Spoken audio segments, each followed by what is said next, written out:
കേരളത്തിലെ പ്രതിപക്ഷ നേതാവ് താമസിക്കുന്ന വാടക വീടാണ്, അദ്ദേഹത്തിന്റെ മകൾ കൂടി താമസിക്കുന്ന വീടാണ് റെയ്ഡ് ചെയ്തത്. അദ്ദേഹത്തിന്റെ കുടുംബ വീടും അദ്ദേഹത്തിന്റെ മരുമകന്റെ വീടും എല്ലാം റെയ്ഡ് ചെയ്ത ഒരു പ്രത്യേക രാഷ്ട്രീയ സാഹചര്യമാണ് കേരളത്തിൽ.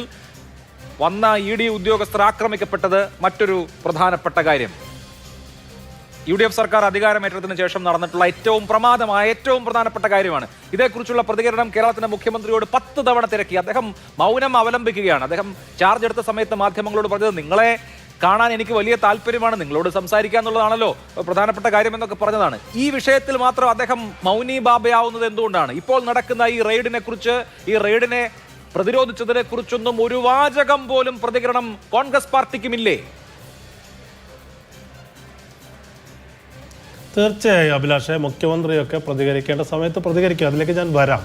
അതിനു മുൻപ് ED വിശുദ്ധ പശുവാണ് എന്ന അഭിപ്രായമൊന്നും എനിക്കെന്നല്ല ഒരു കോൺഗ്രസ്സുകാരനില്ലെന്നേ. ഞങ്ങളും ED വിമർശിച്ചിട്ടുണ്ട്. ED വിമർശനത്തിന് അതീതമല്ല.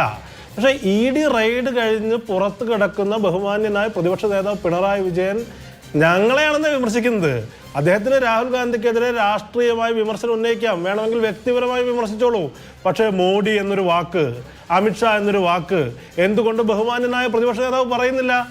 എന്തുകൊണ്ട് രാഷ്ട്രീയമായി EDയെ നിയന്ത്രിക്കുന്ന സംഘപരിവാറിനെതിരെ പറയാൻ തയ്യാറാവുന്നില്ല? കോൺഗ്രസിന് നേരെ ഉന്നയിക്കുന്ന വിമർശനം, ഞങ്ങളുടെ സർക്കാരിനെതിരെ ഉന്നയിക്കുന്ന വിമർശനം, സംഘപരിവാറിന് നേരെ വിമർശിക്കാൻ എന്താണ് പിണറായി വിജയന് ഭയം? അദ്ദേഹം എപ്പോഴും പറയുന്ന വാചകമുണ്ടല്ലോ, മടിയിൽ കനമുള്ളത് കൊണ്ടാണ് വഴിയിൽ പേടിക്കേണ്ടതെന്ന് പറയുമ്പോൾ അദ്ദേഹത്തിന്റെ മടിയിൽ കനമുണ്ടോ എന്നുള്ള ചോദ്യം വരുന്നത് അതാ. ഈ പറയുന്ന പിണറായി വിജയന്റെ മകളുടെ വിഷയത്തിൽ തന്നെ 2 നിലപാടുകളുണ്ടല്ലോ CPM-നെ സംബന്ധിച്ച്. ഞങ്ങൾക്ക് ഈ പറയുന്ന വീണ എന്ന് പറയുന്ന ബഹുമാനായ പ്രതിപക്ഷ നേതാവിന്റെ മകളെ ആ ഒരു വ്യക്തിയായിട്ട് കാണാൻ കഴിയുന്നേ. വീണ തൈക്കണ്ടിയൻ എന്ന് പറയാൻ ഞങ്ങൾ തയ്യാറാ. പക്ഷെ അങ്ങ് ശ്രദ്ധിക്കണം, അഭിലാഷ് ശ്രദ്ധിക്കണം, ഇവിടെ ഗോവിന്ദൻ മാസ്റ്ററും പറയുന്നത് വീണ വിജയനാ, MA ബേബിയും പറയുന്നത് വീണ വിജയനാ. മുൻ മുഖ്യമന്ത്രിയായ ഇപ്പോൾ പ്രതിപക്ഷ നേതാവായ പിണറായി വിജയന്റെ മകളായതിന്റെ പേരിലല്ലേ ഇവർ സംരക്ഷണം ഒരുക്കുന്നത്? ഇതേ കാര്യം കോടിയേരി ബാലകൃഷ്ണന്റെ മകന്റെ കാര്യത്തിൽ എന്താ ഇതേ നിലപാട് ഇവർക്കില്ലാതെ പോയത്?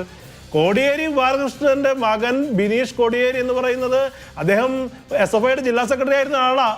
അദ്ദേഹത്തിന് എന്തൊക്കെ പറഞ്ഞാലും ഈ പറയുന്ന സമരഭരിതമായൊരു ഭൂതകാലമുള്ള ആളാ. വീണ വിജയനെ പോലെ സ്വാശ്രയ കോളേജിൽ പഠിച്ച ആളല്ല. SFIക്ക് വേണ്ടി ജയിൽ വിളിച്ച് ലാത്തി ചാർജ് ഏറ്റുവാങ്ങി എന്ന പേരിൽ ഞങ്ങളുടെ ഈ രാജ്യത്തെ ഏറ്റവും മുതിർന്ന നേതാവിനെ, സീനിയർ പോളിറ്റ് ബ്യൂറോ മെമ്പർ, കേരളത്തിന്റെ പ്രതിപക്ഷ നേതാവിനെ ആക്രമിക്കുന്നു, ടാർഗറ്റ് ചെയ്യുന്നു. അത് ഞങ്ങളെ ലക്ഷ്യം വെച്ചാണെന്ന് ഞങ്ങൾക്കറിയാം, അതുകൊണ്ട് ഞങ്ങൾ പ്രതിരോധിക്കുന്നു. അത് അവർ പറഞ്ഞു കഴിഞ്ഞല്ലോ. ഇവിടുത്തെ വിഷയം ആ കാര്യത്തിൽ എന്താണ് കോൺഗ്രസിന്റെ അഭിപ്രായം, മുഖ്യമന്ത്രിയുടെ അഭിപ്രായം എന്നതാണ് എന്റെ ചോദ്യം. ഞാൻ അതിലേക്ക് വരാം അഭിലാഷേ. വീണയെ ആക്രമിക്കുന്നത് പിണറായി വിജയൻ എന്ന് പറയുന്ന ആളുടെ മകളുടെ പേരിലാണ് എന്നുള്ള ലോജിക്ക് ബഹുമാന്യനായ കുഞ്ഞിക്കണ്ണൻ സഖ ഉന്നയിക്കുമ്പോൾ അതേ ലോജിക്ക് കോടിയേരി ബാലകൃഷ്ണന് ബാധകല്ലേ? അദ്ദേഹം അതേ പോളിറ്റ് ബ്യൂറോയിൽ അംഗമല്ലേ? അദ്ദേഹം CPM-ന്റെ പാർട്ടി സെക്രട്ടറി അല്ലേ?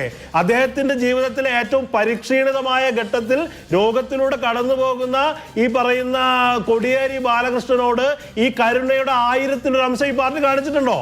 അപ്പൊ ഇത് ചില വ്യക്തികളുടെ കാര്യത്തിൽ മാത്രം ആളുകളെ തെരുവിലിറക്കുന്ന ഒരു സമീപനം ഉണ്ടാകുന്നു എന്ന് ആരെങ്കിലും ചോദിച്ചാൽ അതിൽ കുറ്റം പറയാൻ പറ്റുമോ? ഈ പറയുന്ന അദ്ദേഹം പറയുന്നു, ഞാൻ അംഗീകരിക്കുന്നു, പിണറായി വിജയന്റെ മകളായതുകൊണ്ടാണ് വീണ ആക്രമിക്കപ്പെടുന്നു എന്ന് പറഞ്ഞാൽ, കേന്ദ്ര ഏജൻസി വീണയെ തിരക്കി വരുന്നു എന്ന് പറഞ്ഞാൽ അതേ ലോജിക്ക്, അതേ യുക്തി കോടിയേരി ബാലകൃഷ്ണന്റെ കാര്യത്തിൽ ബാധകമല്ലേ? അവിടെ 2 തരത്തിലുള്ള സമീപനം. ബിനീഷ് കോടിയേരി പോലും പറയുന്നത് എന്താ? ഞാൻ അതിനെക്കുറിച്ചൊന്നും പറയുന്നില്ല, എൻ്റെ അച്ഛനുണ്ടായിരുന്നെങ്കിൽ, കോടിയേരി ബാലകൃഷ്ണൻ ഉണ്ടായിരുന്നെങ്കിൽ ഈ സന്ദർഭത്തിൽ എങ്ങനെ പെരുമാറുന്നു എന്ന് മാത്രമേ ഞാൻ നോക്കുന്നുള്ളൂ എന്നുള്ള അഭിപ്രായമാണ് ബിനീഷിന് പോലും ഉള്ളത്. ബിനീഷ് പോലും എൻ്റെ കാര്യത്തിലും വീണയുടെ കാര്യത്തിലും ഒരേ സമീപനമായിരുന്നു എന്ന് പറയാൻ കഴിയില്ല. അത് കേരളം കണ്ടതാണ്.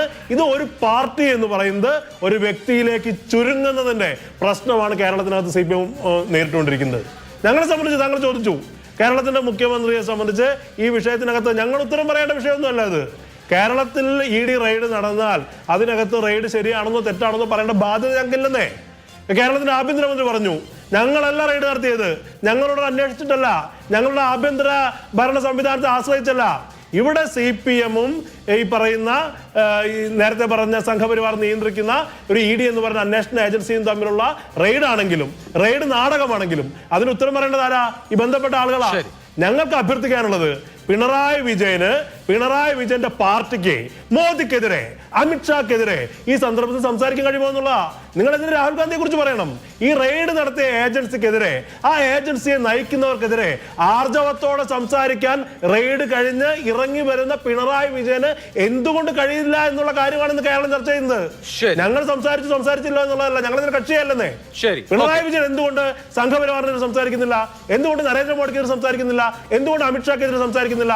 എന്തുകൊണ്ട് വീണ വിജയന്റെ കേസ് വരുമ്പോൾ മാത്രം ഒരു ന്യായം? എന്തുകൊണ്ട് ബിനീഷ് കൊടിയേരിയുടെ കാര്യത്തിൽ ബാധകമാകുന്നില്ല? ഇത്തരം കാര്യങ്ങൾ ആരൊക്കെ നിഷേധിച്ചാലും തമസ്കരിച്ചാലും കേരളം ചർച്ച ചെയ്യുക തന്നെ ചെയ്യും. ശരി, ഓക്കെ.